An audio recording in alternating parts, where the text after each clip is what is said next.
Hello, everybody, and welcome to Bipolar Opposites. I'm your host, Tim Cubbin. As you can see by the title, this is my third video relating to the disorders that plagued the late, great Robin Williams. This acting legend committed suicide on August 11, 2014. He was suffering from depression, bipolar disorder, and the early stages of Parkinson's disease. We all loved his movies, and the man was so lovable that it was practically impossible to hate him. I grew up watching Aladdin, where Williams voiced the genie with about 50 different vocal inflections in one role. That movie always made me smile.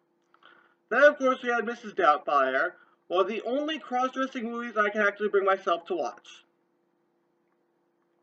Who couldn't love the part where he says boobs on fire cooking?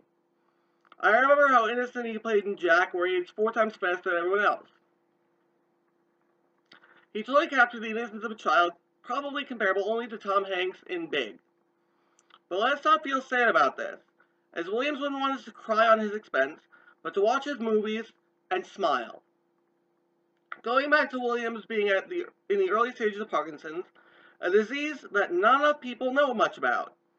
So, being an expert in topics not understood well enough, I did research, which I will now share with you. I really hope this educates people out there who decide to watch my videos, and you can understand just how serious the illness is. I'd also like to point out that Michael J. Fox is a great spokesperson for the disease, and I highly recommend trying to find out more about him. But this video is about Robin Williams and not Michael J. Fox, but I still have great respect for him. Okay, I think that's enough of an introduction, so let's go to the facts. All these facts come from the Parkinson's Disease Foundation website. The first part of the site is, what is Parkinson's disease? Parkinson's involves the malfunction and death of vital nerve cells in the brain called neurons. Parkinson's primarily affects neurons in the area of the brain called the substantia nigra. Some of these dying neurons produce dopamine, a chemical which sends messages to the part of the brain that controls movement and coordination.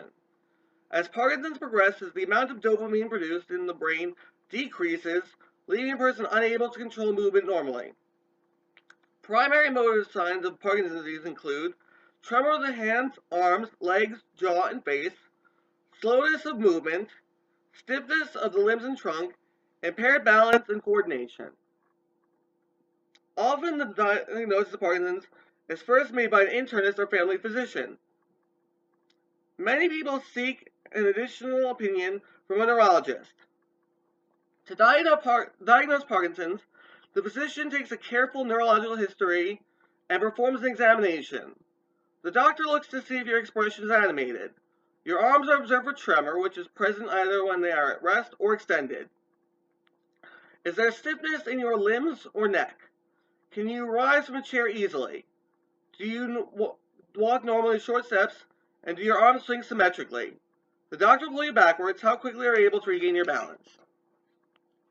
Each person with Parkinson's will experience symptoms differently.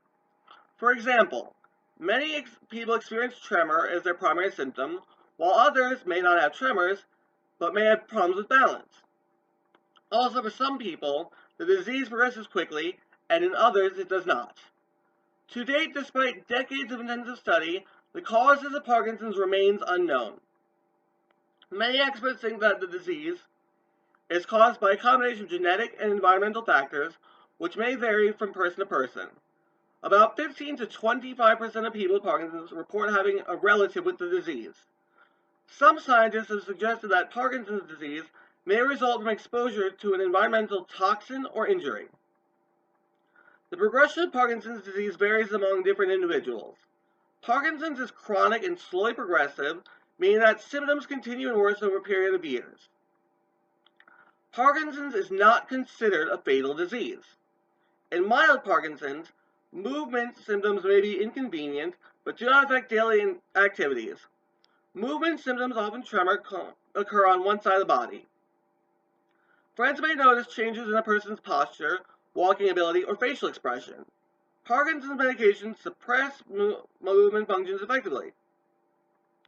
Regular exercise improves and maintains mobility, flexibility, range of motion, and balance, and also reduces depression and constipation. In the moderate stage of Parkinson's, movement symptoms occur on both sides of the body. The body moves more slowly. Trouble with balance and coordination may develop. Freezing episodes, when the feet feel stuck to the ground, may occur. Parkinson's medications may wear off between doses. Parkinson's medications may cause side effects, including involuntary movements. Regular exercise, perhaps with physical therapy, continues to be important for good mobility and balance. Occupational therapy may provide strategies for maintaining independence. In the advanced stage of Parkinson's, a person will have great difficulty walking and be in a wheelchair or bed most of the day. They will not be able to live alone. Assistance will be needed with all daily activities. Cognitive problems may be prominent, including hallucinations and delusions. Balancing the benefits of medications with their side effects becomes more challenging. There are many medications available to treat the symptoms of Parkinson's, although none yet that actually reverse the effect of the disease. It is common for people with Parkinson's to take a variety of these medications, all at different doses and at different times of day, in order to manage the symptoms of the disease.